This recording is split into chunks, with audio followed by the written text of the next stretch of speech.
Chapter 20. Where can we use moving floor in production logistics?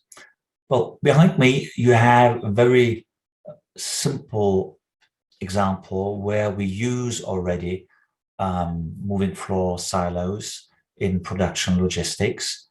It is the example of big bales. Big bales, they're used in recycling facilities, and the moving floor by the design of the moving floor accepts more easily big weights.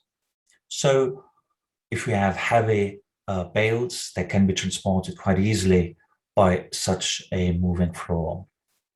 Where else maybe use the moving floor in production facilities? Well, pallets. Pallets, they're heavy, they're big, they're large, and moving floors can be used for pallets.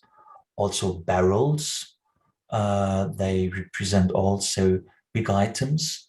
As we have already analyzed, it's quite difficult to maintain an exact distance between two items, but these big items such as super sacks, bales, barrels, pallets, they can be transported and they can be orientated in a decent manner within such a production cycle.